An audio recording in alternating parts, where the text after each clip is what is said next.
مصر النهارده بنحلم لبكره.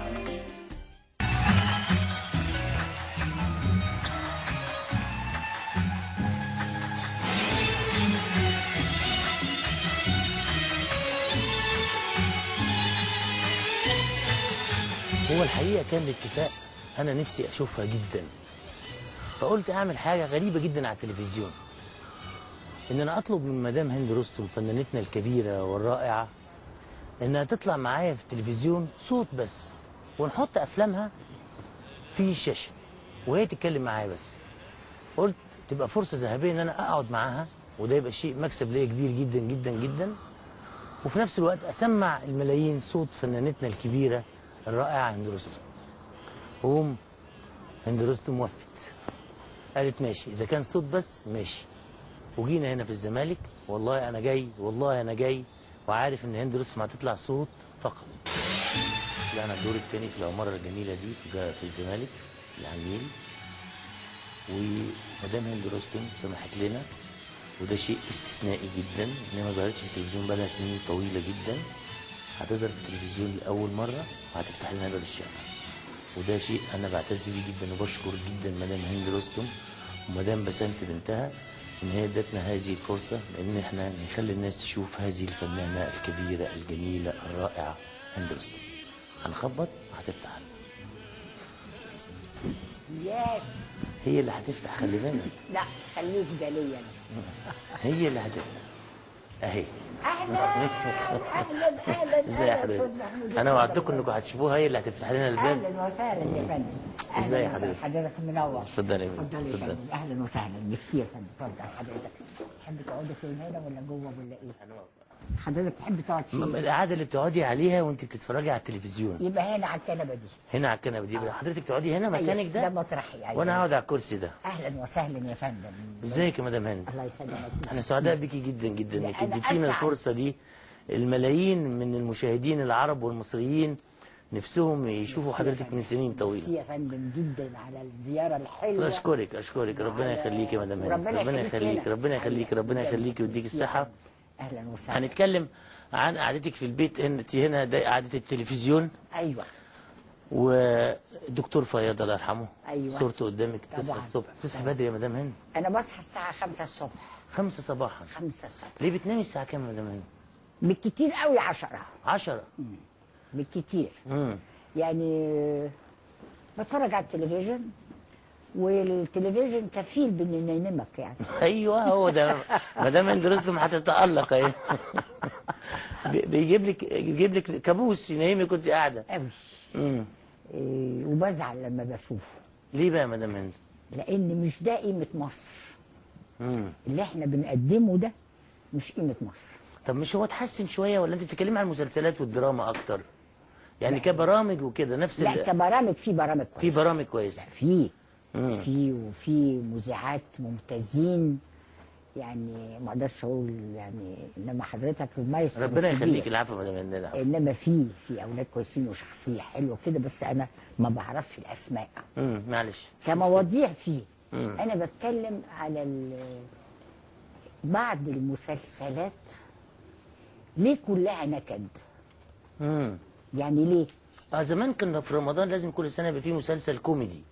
لازم كوميدي ولازم والفوازير دمها خفيف. ده لازم. راحت فين؟ خلاص قلنا نيلي وشريهان ربنا يشفيها، بس مش كفايه. يعني في نيلي كريم.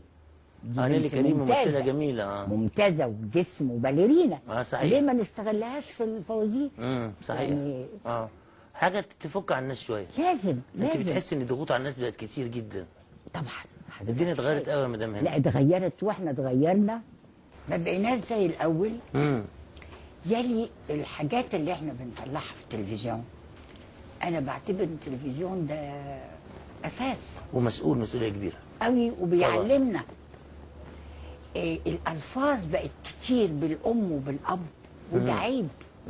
مش طريقتنا، مش اخلاقنا. فليه؟ وفين الرقابه هنا؟ لازم تقل قوي من الحاجات دي. صحيح. لازم نغير حاجات كتير جدا. لازم نحترم الاب وام ده بقت دلوقتي في بق اي حد في بقت زي اللبانه. صحيح. عيب صحيح. عيب صحيح. عيب عند حضرتك أوي. حق. انت تنزلي تروحي سينمات احيانا لا، هو انا كنت بروح بس للاستاذ يوسف شاهين الله يرحمه. والعادل امام. هنومة. ايه؟ على مهلك شوي، ما تستني لما نمشي سوا. ايوه عشان نوصل السنه الجايه. معايا كلمتين وفرها. كاتمين على قلبي. اسمعي يا مني. هسمع من هنا وهساب من هنا. ده انت احلى من الصورة دي. بصي. لا، انت احلى. الموضوع بقى جامد قوي. يصح يكون الشعر الرقيق هو اللي عجبك. واللحن كمان جميل. متهيألي استاذن انا بقى. لما تصحي الصبح تقعدي هنا الساعه 5 الصبح. ايوه بعد ما تكوني نمتي الساعه 10. أيوة. تصحي 5 الصبح. أيوة. اول حاجه تعمليها تصبحي على الدكتور فياض. ده ونقعد نتكلم شويه. تتكلمي يعني مع الدكتور فياض. صوره هنا اهي، صوره أيوة. هنا وصوره هنا. أيوة. تتكلموا ازاي يا مدام هند؟ اشكره لان هو سبب حاجات دي كتير. اقول له ميرسي على اللي عملته لي في حياتك، وميرسي على اللي عملته لي في مماتك. لان دي الدكتور حقيقة. فياض كان انسان رائع. لا، انا اصلي مش عايزه اتكلم عنه كتير عشان يقولوا عشان انا كان بكلمك عنه جوزها. كعالم. حضرتك بقى. هو عالم كبير. هو عالم كبير. عالم وعلى خلق. وانسان يعني قبل الفلوس يكرهها. في حد يكره الفلوس؟ محمد فياض. مش شرس، مش جعان، مش لا لا لا, لا. برنس. برنس فعلا في كل شيء الحقيقه. انت عشت 50 سنه ما شاء الله. 50 سنه مع بعض. حياه كانت يعني هادئه وجميله جدا. الحقيقه يعني خليتك تستغني عن كل الفن وكل حاجه ومش متضايقه ابدا اطلاقا. يعني ما ده فكرتيش في لحظه برضاية. في 50 سنه دي إطلاقاً. انك ترجعي تعملي مسلسل، تعملي لا فيلم؟ لا لا ابدا ابدا ابدا ابدا. وما انتش ندمان على قرار الاعتزال؟ اطلاقا لا، بالعكس. رغم انك انت اعتزلتي وانت 40 سنه كنت في عز مجدك. انما معلش حسيت انه في انسان، يعني في المثل اللي بيقولوا ان ورا كل رجل عظيم امراه. ده حقيقي، لان ده انسان شغلته صعب قوي. يعني في ايده ارواح.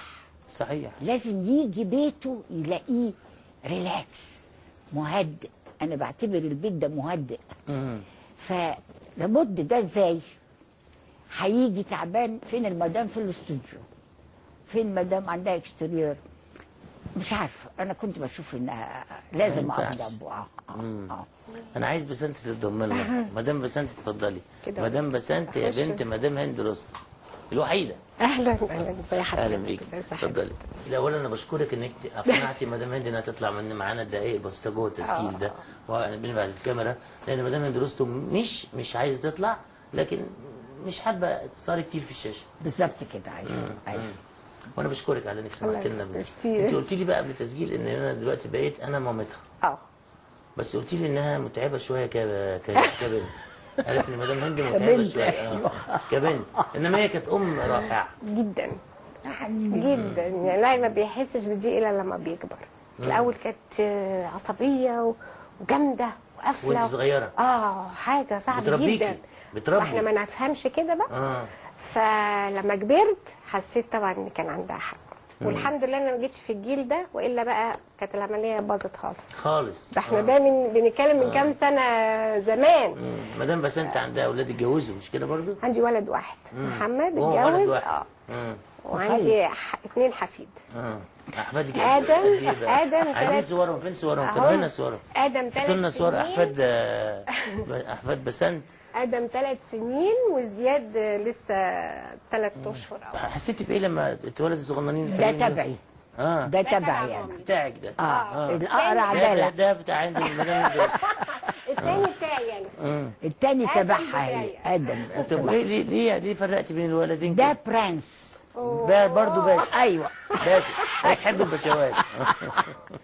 الثاني ده بويز كده. شقي. بيمثلوا لك ايه دول من ممثلين زمايلك؟ يعني مثلا ده شبه احمد رمزي مثلا، شقي كده زي رمزي. ايوه. وده عماد حمدي برنس. شيك. برنس. ايوه مظبوط. بس احلى. حضرتك بالظبط. تشبيه مظبوط. لما بتقعدي تتفرجي على الافلام زمان يا مدام هند، واحنا هنحط لحضرتك افلام كتيره. ايوه. تحبي تشوفي فيلم ايه من افلامك؟ امرأة على الهامش. زي ما انت بتقولي. ده مال. يا سلام، شوفي ده مملكه.